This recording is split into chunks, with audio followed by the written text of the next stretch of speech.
أعوذ بالله من الشيطان الرجيم بسم الله الرحمن الرحيم رب يسر ولا تعسر وتمم بالخير وبك نستعين. اسٹارٹ کرتے ہیں ہم اپنی کلاس کو.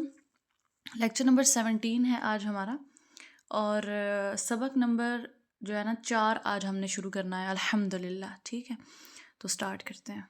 اچھا جی، تو آپ دیکھیں یہ سبق نمبر 4 ہے ہمارے پاس، جس کا نام ہے تنوین. تنوین، ٹھیک ہے، تنوین. اب یہ جو سبق ہے نا، اس میں ہم جو اکثر آپ نے پڑھا ہے نا، دو زبر، دو زیر، دو پیش، ان کے بارے میں پڑھیں گے. سمپل ہی ہے، بالکل آسان سا ہے. کوئی بھی چیز مشکل تب تک ہوتی ہے جب تک ہم اس سے اپنے دماغ میں مشکل سمجھ رہے ہوتے ہیں. ٹھیک ہے، ہر مشکل اور ہر آسانی دماغ سے شروع ہوتی ہے سب سے پہلے. تو دماغ میں سمجھ لیں کہ یہ آسان ہے. ٹھیک ہے، تو آسان ہے یہ. اگر آپ دماغ میں یہ بنا لیں گے کہ یہ مشکل ہے تو یہ مشکل ہی لگے گا، پھر آسان نہیں ہو سکتا. ٹھیک ہے، تو بہت آسان ہے. جیسے پچھلا سبق پڑھا نا، سیم ویسے ہی ہے، بس ادھر تنوین لگا کے پڑھنا ہے، اور ادھر حرکت کے ساتھ آپ نے پڑھا ہے. ٹھیک ہے، چلیں میں آپ کو سمجھاتی ہوں تنوین کیا ہوتا ہے. اچھا جی، سب سے پہلے دیکھیں کہ تنوین ہوتا کیا ہے. جو دو زبر ہوتی ہے یا دو زیر ہوتی ہے یا دو پیش ہوتی ہے، اس کو تنوین کہتے ہیں. دو زبر، دو زیر اور دو پیش کو تنوین کہا جاتا ہے. دو زبر، دو زیر اور دو پیش کو تنوین کہا جاتا ہے. ٹھیک ہے، جیسے پیچھے زبر زیر پیش کو حرکات کہہ رہے تھے نا، تو دو زبر دو زیر دو پیش کو تنوین کہہ دیتے ہیں. دیکھیں سامنے سین حرف ہے ایک، ٹھیک ہے، دو زبریں بریکٹ میں لکھی ہیں، اور دو زبروں کو کہتے ہیں تنوین. اب جب یہ دو زبریں سین کے اوپر جا کے لگ گئیں، سین دو زبر سن بن گیا، تو جو سین ہوا تنوین کے، دو زبر کی تنوین کے آنے کے بعد یہ جو سین ہے یہ منون ہو گیا. منون ہو گیا. جس ورڈ پہ تنوین آتی ہے وہ ورڈ منون کہلاتا ہے. ٹھیک ہے، ٹھیک. تو یہاں پہ سین پہ تنوین آئی ہے دو زبر کی، تو سین کیا ہوا؟ منون ہوا. اب دیکھیں با ہے آگے، با حرف ہے. اب با کے اوپر اگر میں دو پیشیں لگا دوں، تو با خود تو حرف ہے نا، اکیلا ہے تو حرف ہے. جب اس کے اوپر دو پیشیں آئیں تو دو پیشیں کیا ہیں؟ دو پیشیں تنوین ہیں. ٹھیک ہے، جب میں پڑھوں گی با دو پیش بن، تو دو پیشیں تنوین آنے کی وجہ سے با کیا ہو گیا؟ با منون ورڈ ہو گیا. وہ حرف جس پر تنوین آئے، وہ دو زبر بھی ہو سکتی ہے، وہ دو زیر بھی ہو سکتی ہے، وہ دو پیش بھی ہو سکتی ہے، جس پر تنوین آئے تو اس حرف کو منون کہا جاتا ہے. اور وہ جو اوپر آ رہی ہوتی ہے اس کو تنوین کہا جاتا ہے. جیسے زبر زیر پیش حرکات تھی نا، تو جس ورڈ پہ وہ زبر زیر پیش آتی تھیں وہ ورڈ متحرک ہو جاتا تھا، وہ ورڈ حرکت والا ورڈ ہو جاتا تھا. ٹھیک ہے، اسی طرح دو زبر دو زیر دو پیش تنوین ہے، اور جس ورڈ پہ تنوین آتی ہے اس ورڈ کو منون کہا جاتا ہے. منون کہا جاتا ہے. صحیح ہے. اچھا آگے آپ تیسرا دیکھ لیں، دو زیروں والا. جیم حرف ہے، اس پہ دو زیر آئی ہیں. دو زیر ہیں تو دو زیروں کو کیا کہتے ہیں؟ تنوین. ٹھیک ہے، دو زیر کو تنوین کہتے ہیں. اور جیم جو کہ ایک حرف ہے، اور اس کے نیچے اگر دو زیر آ جائیں، تنوین آ جائے دو زیر کی، تو جیم کیا ہو جائے گا؟ منون ہو جائے گا. ٹھیک ہے، یہ تنوین اور منون کا فرق ہے. جس حرف پر تنوین ہو اسے منون کہتے ہیں. صحیح ہے، چلیں اب آگے. اچھا جی، آگے ڈیفینیشن پراپر میں نے لکھی ہوئی ہے، ادھر سے آپ نے اس کو یاد کر لینا. ٹھیک ہے، دو زبر دو زیر اور دو پیش کو تنوین کہتے ہیں، اور جس حرف پر تنوین آ جائے، یعنی اب دیکھیں ایک بات یہ بھی یاد رکھنی ہے. اب یہ تو نہیں نا کہ تینوں کی تینوں اکٹھی آئیں گے. کوئی ورڈ ہے اس پہ دو زیر بھی لگی ہے، دو زبر بھی لگی ہے، دو پیش بھی لگی ہے، پھر اسے تنوین کہنا ہے. تینوں میں سے کوئی بھی آ سکتی ہے. ٹھیک ہے، کوئی ایک ہی آئے گی نا، تینوں ایک ٹائم پہ اکٹھی تو نہیں آ سکتی. تو جس ورڈ پہ دو زبریں ہیں وہ ورڈ منون ہے، جو اوپر دو زبر لگی ہے وہ تنوین ہے. ٹھیک ہے، جس ورڈ کے نیچے دو زیر ہیں، دو زیر تنوین ہے، اور وہ ورڈ تنوین کے آنے کی وجہ سے منون ہو گیا. اوکے، چلیں آگے. ایک اور ذرا میں نے چارٹ کی فارم میں اس کو آپ کو بتانے کی کوشش کی ہے کہ دو زبر جو کہ اوپر لگتی ہیں کلمے کے، وہ جو دو زبر ہیں جو اوپر لگی ہوتی ہیں اس کو تنوین کہتے ہیں. دو زیر ہے جو نیچے لگتی ہیں اس کو بھی تنوین. دو پیش، عربی میں دو پیش نا اس طرح لکھی جاتی ہیں، ایسے نا ایک پیش لگا کے نا تو اس کو ہلکا سا ایسے موڑا جاتا ہے تو پتہ چلتا ہے یہ 2 پیشوں کی بات ہو رہی ہے. جیسے ہم لکھ لیتے ہیں نا اردو میں، ویسے نہیں کی بورڈ کے اوپر عربی میں لکھا جاتا. موبائل کی بات کر رہی ہوں تو موبائل میں ایسے ہی لکھا جاتا ہے 2 پیش. ٹھیک ہے، تینوں تنوین ہیں، اور یہ تینوں تنوین جب کسی ورڈ پہ آتی ہیں یا ان میں سے کوئی ایک آ جاتی ہے تو اس تنوین کے آنے کی وجہ سے وہ ورڈ منون ہو جاتا ہے. ٹھیک ہے، اب ویسے ہی نا میں آپ کو بتاتی ہوں کہ ذرا اس کو پڑھنا کیسے ہے. دیکھیں حرف کی مقدار تو وہی آپ نے پوری کرنی ہے، جیسی جتنی مقدار حرف کی ہوتی ہے وہ پوری کرنی ہے.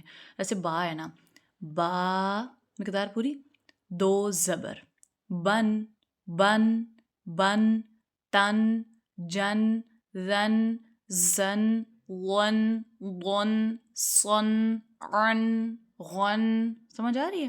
اس طرح ہوگا. آپ کو سمجھ آ رہی ہے تنوین کے آخر پہ ایک آپ کو نون جیسی آواز آ رہی ہے، نن جن من من بن، لاسٹ پہ سب کے لاسٹ پہ نون جیسی آواز ہے.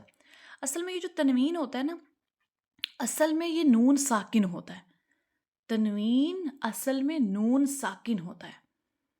اس لیے آپ آگے بھی پڑھو گے چیزیں پھر آپ کو مزید میری یہ بات کلیئر ہوگی. ابھی لکھ لو بس اس بات کو کہ تنوین نون ساکن ہوتا ہے جو کلمے کے آخر میں آ رہا ہوتا ہے، جس کی آواز کلمے کے آخر میں نون جیسی آ رہی ہوتی ہے. اب اگر آپ تنوین ورڈ جو لکھا ہوا ہے نا اس کو بھی دیکھ لو نا تو اس کے آخر پہ بھی نون آ رہا ہے، اور یہی تن جن من لن سب میں یہ لاسٹ پہ یہ نون کی آواز آتی ہے. تو یہ لکھ لو کہ تنوین نون ساکن ہی ہوتا ہے جس کی آواز آخر پہ نون جیسی آ رہی ہوتی ہے. یہ بات لکھ لو، یہ آگے جا کے کام آئے گی آپ لوگوں کو. چلیں آگے دیکھتے ہیں. اچھا، ایک بڑی اہم بات مجھے آپ کو بتانی ہے، اور یہ آپ نے نا یاد رکھنی ہے. یاد جسے کہتے ہیں نا وہ رکھنا ہے آپ نے اس کو پکے والا. 2 زبر کی جو تنوین ہے نا، 2 زبر کی تنوین جب بھی وہ آتی ہے نا، آپ نے نوٹ کیا ہوگا قرآن پاک میں بھی، جب بھی 2 زبر کی تنوین آتی ہے نا تو اس کے ساتھ نا کہیں الف لکھا ہوتا ہے اور کہیں پہ یا لکھا آتا ہے. 2 زبر کی تنوین جیسے با کے اوپر 2 زبریں لگی ہیں تو وہ کے لیے ایسے نہیں لکھا ہوگا با 2 زبر، ساتھ نا با 2 زبر اور الف بھی بنا ہوگا، الف بھی ساتھ آیا ہوگا. یا دال ہے نا، اگر دال ورڈ اور اس کے اوپر 2 زبریں آئی ہیں تو وہ صرف دال 2 زبر نہیں لکھا ہوگا، اس کے آگے الف ہوگا یا اس کے آگے یا موجود ہوگا. 2 زبر کی تنوین کے بعد نا کہیں الف آ رہا ہوتا ہے اور کہیں یا آ رہا ہوتا ہے، اور یہ ضرور آتا ہے. اب سوال یہ پیدا ہوتا ہے کہ یہ جو الف اور یا آ رہا ہوتا ہے کیا ان کا پڑھنے میں کوئی فرق پڑتا ہے؟ جب یہ آتے ہیں تو کیا پڑھنے میں کوئی فرق پڑتا ہے 2 زبر کو؟ نہیں، پڑھنے میں کوئی فرق نہیں پڑتا. پڑھا ویسے ہی جائے گا سمپل، دال 2 زبر دن، با 2 زبر بن، الف پڑھا نہیں جاتا. آگے آنے والی یا 2 زبر کی تنوین کے بعد جو الف یا آتا ہے وہ پڑھنے میں نہیں آتا، وہ بس لکھنے میں آتا ہے. آپ نے اس بات کو یاد رکھنا ہے کہ 2 زبر کی تنوین کے بعد کہیں الف آ رہا ہوتا ہے اور کہیں یا آ رہا ہوتا ہے، اور یہ الف اور یا یہ پڑھنے میں نہیں آتے، ان کو پڑھا نہیں جاتا، یہ بس لکھے جاتے ہیں. اور صرف میں 2 زبر کی بات کر رہی ہوں، میں نہ حرکت کی بات کر رہی ہوں، نہ زبر کی، نہ زیر کی، نہ پیش کی، نہ 2 زیر کی، نہ 2 پیش کی، میں صرف 2 زبر کی بات کر رہی ہوں. 2 زبر میں ہمیشہ ایسا ہوتا ہے کہ جب 2 زبر لکھا جاتا ہے تو اس کے بعد الف یا کا اضافہ کیا جاتا ہے، اور الف اور یا کا جو اضافہ کیا جاتا ہے کیا اس اضافے کا پڑھنے پہ کوئی فرق پڑتا ہے؟ بالکل کوئی فرق نہیں پڑتا. صرف وہ الف اور یا لکھنے میں آتا ہے، پڑھنے میں نہیں آتا. اب آپ نے ایسے کرنا ہے، مجھے قرآن پاک میں نا کوئی ورڈ ایسے نکال کے بتانا ہے جس کے اوپر تنوین لگی ہوئی ہے اور اس کے آگے نا الف یا لگا ہوا ہے. مطلب 2 زبر کی تنوین کے بعد الف اور یا ڈھونڈنا ہے آپ نے قرآن پاک میں کہاں ہے. تو جب مل گیا نا تو کوئی کم سے کم 2 مثالیں آپ نے کامنٹ باکس میں مجھے ضرور دینی ہے، ٹھیک ہے؟ اچھا جی، آگے کویسچنز دیکھ لیتے ہیں جو آپ نے سنانے ہیں. سب سے پہلا سوال جو آپ نے سنانا ہے کہ تنوین اور منون میں کیا فرق ہے. منون کا نون جو لگانا نا وہ میں بھول گئی ہوں.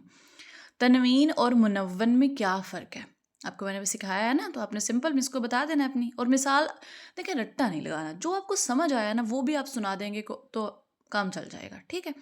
2 زبر کی تنوین کے بعد کیا آتا ہے تو آپ نے بتانا ہے کہ 2 زبر کی تنوین کے بعد کیا آتا ہے، کیا اس کا پڑھنے پہ کوئی اثر پڑتا ہے یا نہیں پڑتا. حروف قریب الصوت آپ نے سنانے ہیں اور ان کا فرق آپ نے ادھر بھی کرنا ہے، تو اس لیے آپ نے سنانے ہیں تاکہ فرق ادھر آسانی سے ہو سکے آپ کا. تلاش کر کے بتائیں کہ را پر جب تنوین کی صورت میں 2 زبر 2 زیر یا 2 پیش آئیں تو کیسے پڑھیں گے. آپ نے یہ تو پچھلے کلاس میں پڑھا تھا نا کہ زبر آئے گی یا پیش آئے گی تو را موٹا پڑا جائے گا، اور را کے نیچے زیر آ جائے گی تو را باریک پڑا جائے گا. اب آپ یہ سرچ کر کے آئیں اور خود سرچ کر کے آئیں کہ را کے اوپر جب 2 زبریں آتی ہیں تب را کیسے پڑھتے ہیں. ہے تو وہ را ہی نا، 2 زبر آ گئی ہیں، 2 پیش آ گئی ہیں، 2 زیر آ گئی ہیں، تو را کیسا پڑھنا ہے؟ سوچ کے آنا ہے، سرچ کر کے آنا ہے. اور یہ بھی مجھے سرچ کر کے کامنٹ باکس میں آپ سب نے بتانا ہے کہ جب را پہ 2 زبریں آتی ہیں تب را کیسا پڑھتے ہیں. زبر کی فارم میں تو موٹا پڑھتے ہیں، پیش کی فارم میں تو موٹا پڑھتے ہیں، 2 زبر اور 2 پیش کی فارم میں کیسا پڑھیں گے، اور 2 زیر کی فارم میں کیسا پڑھیں گے. ٹھیک ہے، چلیں، امید ہے آپ لوگ سب کامنٹ میں ضرور بتائیں گے انشاءاللہ. اپنا سبق اچھے سے تیار کر لیں. کسی بھی طرح کا کوئی پرابلم ہو تو آپ لوگوں نے ضرور پوچھ لینا ہے. چلیں جی، اوکے، اللہ حافظ.